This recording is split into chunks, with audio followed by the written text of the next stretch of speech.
After approximately 30 off-screen years between Return of the Jedi and The Force Awakens, we can only imagine how many things have happened to our beloved heroes, which we haven't been able to see. Fortunately though, aside from our imagination, we do have a basic synopsis of what's taken place these past 30 years. Today I discovered a small summary of what our favourite characters have done since episode 6 on slashfilm.com, which you can find in the description down below. Be sure to check them out and follow them. Today I'm going to share with you what I read on this website today by narrating what they wrote about Luke, C-3PO, R2-D2, Leia, Chewbacca and Han Solo. Han Solo. After the Galactic War ended, he married Leia Organa and became a family man. Could they have had one more son? And for a time a successful racing pilot. They sent their son Ben to train under Luke Skywalker because they feared he had too much Vader in him. The tragic events that followed broke up their marriage, and Han went back to his old life as a tramp fighter captain, smuggler and freelance lawbender. Having lost the Millennium Falcon, Han eventually settled on an enormous bulk freighter named the Eravana, which he uses to haul massive shipments of legally questionable cargo. Chewbacca returned as Solo's wingman. Chewbacca. After the Battle of Endor, Chewbacca helped lead the New Republic effort to liberate Kashyyyk from Imperial rule. With his sidekick now settling down with a family, Chewbacca returned to Kashyyyk and reconnected with his larger family. When Han Solo returned to his left as a smuggler, Chewbacca once again joined him. Chewie is now 234 years old, which is not even yet approaching the middle age for a Wookiee. Leia Organa. After the Battle of Endor, Leia, no longer a princess, became an influential New Republic politician, married Han, and gave birth to a son.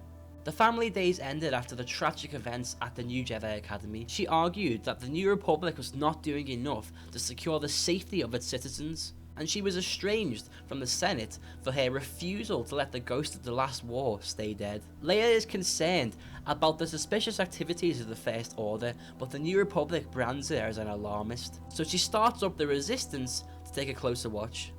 R2-D2. He accompanied Luke Skywalker in his journeys across the galaxy after the Battle of Endor, and was witness to triumph and tragedy. After Luke Skywalker vanished, R2-D2 went into low power mode, where his diagnostic systems are attempting to organise the vast trove of information in his databanks from over 7 decades of uninterrupted operation. His data has never been wiped since Anakin Skywalker's ownership.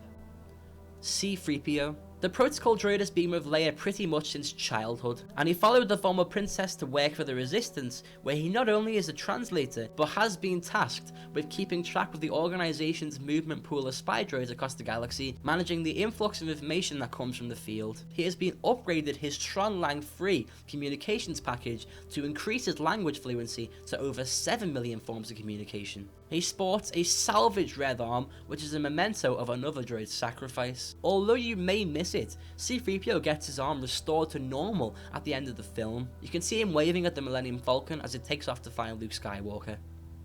Luke Skywalker. After the Battle of Endor, Luke Skywalker set up a new Jedi Academy where he hoped to train over a new generation of Jedi.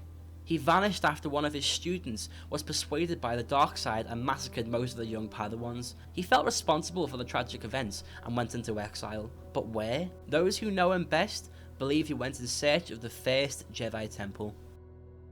Alright guys, so that is it. Obviously you guys probably knew some of the things that are in there, like C-3PO's red arm and Luke vanish and stuff like that, but hopefully you guys found out some things you didn't already know. Once again, credit for this goes to slashfilm.com, check them out. Drop a like on this video if you enjoyed it, and subscribe to me for more Star Wars videos. Thank you so much for watching, see you soon.